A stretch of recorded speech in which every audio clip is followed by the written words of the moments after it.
Buddha Shakyamuni's first impressions after enlightenment move me every time.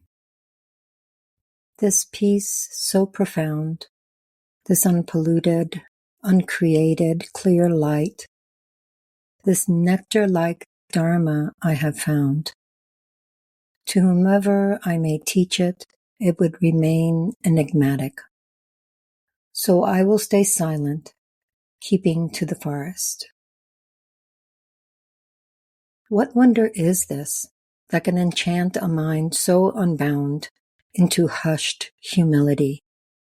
Hearing the verses of Buddha's Doha, his hymn of realizing Buddha nature, is my touchstone for discerning Buddha nature, first in his teachings, then my own experience. To begin, why might the Buddha choose not to teach? Explicit statements about Buddha nature are tricky.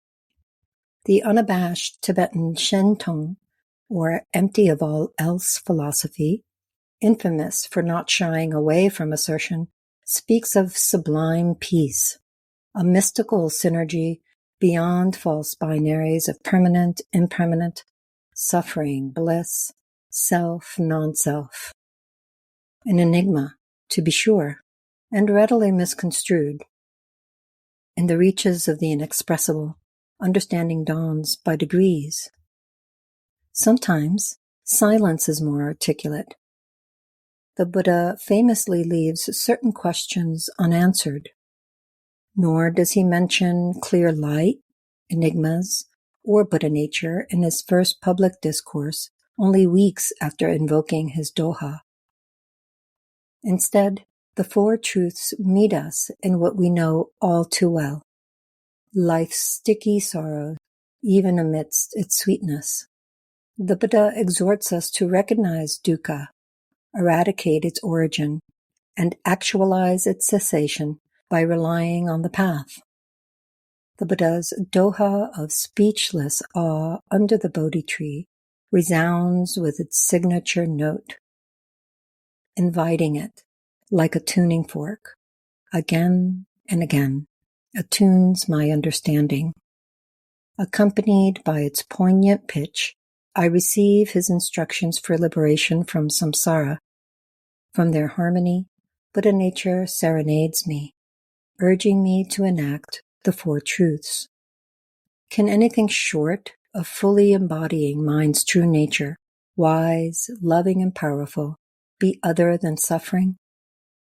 What greater foe is there than whatever impedes Buddha nature's unbridled expression? How better to live than in alignment with the Buddha's path to liberation, extinguishing so unnatural a state to reveal what lies hidden in plain sight? My heart pivots. Listening to the Doha sing in silence sharpens my senses. I spy Buddha nature everywhere, even when my own or others' discordant thoughts, emotions, deeds, or words belie it.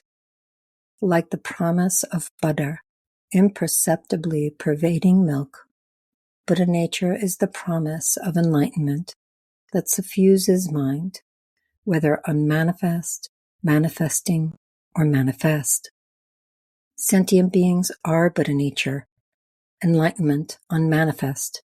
Veiled by adventitious kleshas, we display attachment, aversion, and delusion instead. My heart breaks. For my mercurial mind, silence sometimes feels scanty. The Prajna Paramita Sutras and Madhyamaka reasonings, wielding treasure maps riddled with puzzles tucked into mazes, are just the ticket. Navigating these labyrinths of shunyata exhausts my conceptual mind, enthralled to logos. Intellect deposits me, thirsty and receptive, on the threshold of vistas beyond its ken. Seemingly dissonant, holding paradox transmits the indescribable viscerally, instilling nimbleness. Poised, my mind hastens less to pigeonhole things. I challenge my assumptions more.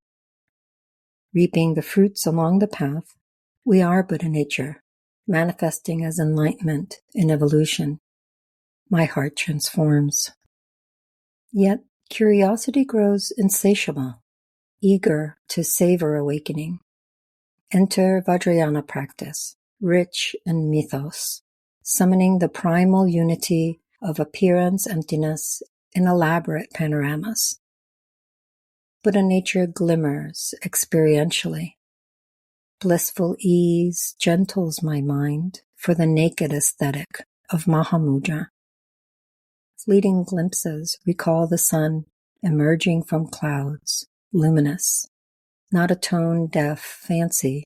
Entertaining the unfathomable empowers the supple precision of meditative awareness, readying the mind to receive what is, as it is. Increasingly capacious, we are Buddhanature, manifesting as enlightenment, spreading its wings.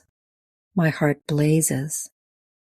When I recognize it, Buddhanature surfaces variously as affirmation, negation, epic, or silence in the Buddha's teachings. Each vibrates at its own frequency. All resonate with his doha. Life events contain riches within the sweet, the sorrowful, and the plain. Each cradles catalysts for encouraging Buddhanature's revelation from seed to bud to blossom. All is a conspiracy to enlighten me. Elusive, I know. No matter. Let place, language, and time go. Arch back to the Buddha, walking the woods, awake, blissful, humbled by awe. Watch him weave wonder into words, letting fly a lavish rhapsody of discourse, paradox, and mystery, fluent in the ineffable.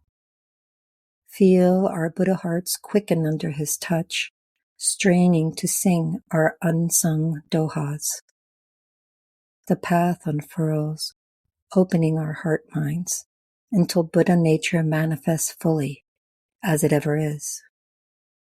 Peace so profound, transcending self or non-self, unpolluted by dualistic thought, uncreated, neither permanent nor impermanent, clear light, beyond suffering and bliss, nectar-like, enigmatic, until it isn't.